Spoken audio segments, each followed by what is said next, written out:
가피풀 말씀 테마 죄의 장아찌가 나입니다. 우리 주님이 우리에게 죄에 대한 두려움을 상기시키기 위해 흉악한 말씀을 많이 하셨다. 만일 내 손이나 내 발이 너를 범죄하게 하거든 찍어 내버리라.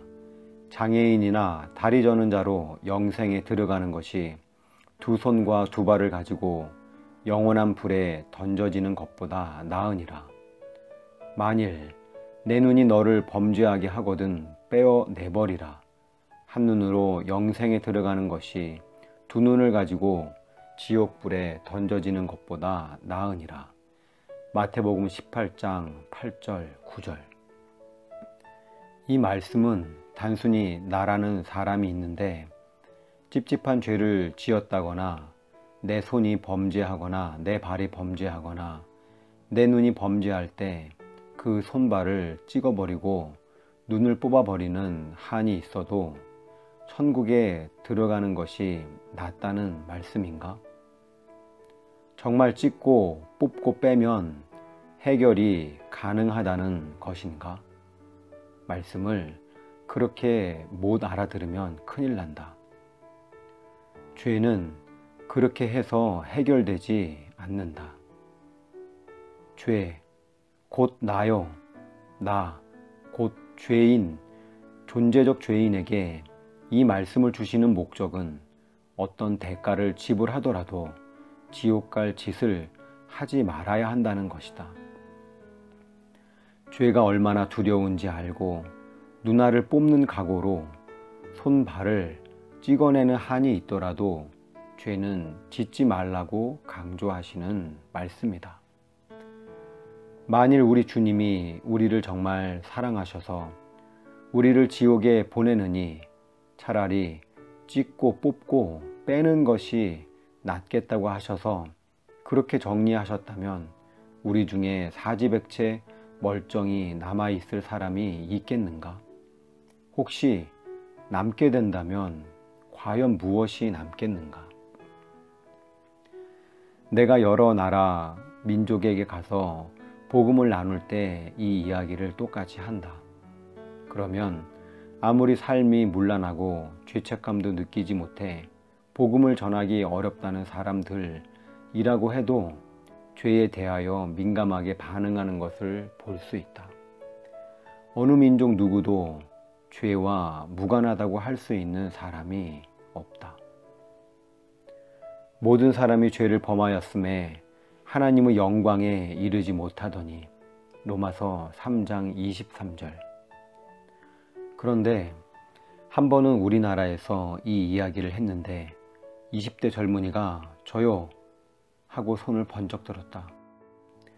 그래서 내가 아니 그래 그럼 그 중에 뭐가 남아서 오겠나 했더니 그 청년이 왼쪽 눈알 하나가 남아서 굴러올 것 같다는 것이다.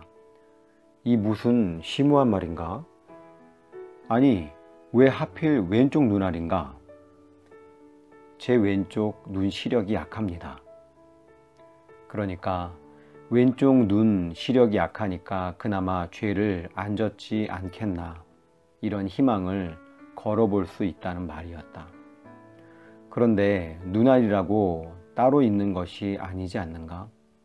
온몸은 다 연결되어 있고 죄를 짓는 일은 내 존재 전부가 동원되지 않으면 성립되지 않는다. 누군가에게 주먹을 한번 날리는 일도 나의 지정의가 다 동원된다.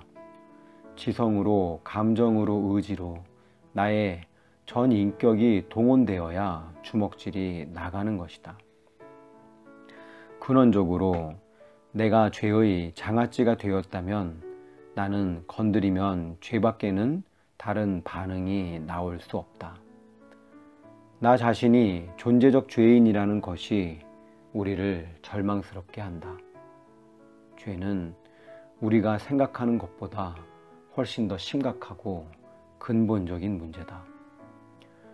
오죽했으면 전능하신 하나님께서 죄인을 구원하시기 위해 다른 방법이 아닌 당신의 하나밖에 없는 아들을 죽게 하시고 그것도 십자가에 내어 주어야만 했겠는가?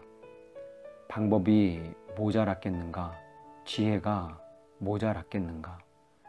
죄가 우리의 생명과 인격에 딱 달라붙어서 죄 곧 나 곧 죄인 운명이 되었다는 것을 기억하라. 죄는 반드시 심판을 받아야 한다. 죄의 삭은 사망이다.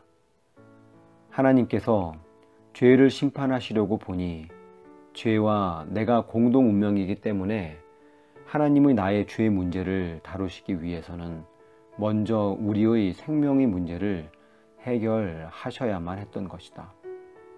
이것을 분명하게 알고 계셨던 예수님이 이 세상에 오셔서 하실 일은 단 한 가지, 우리의 생명을 구하러 오시는 일이다.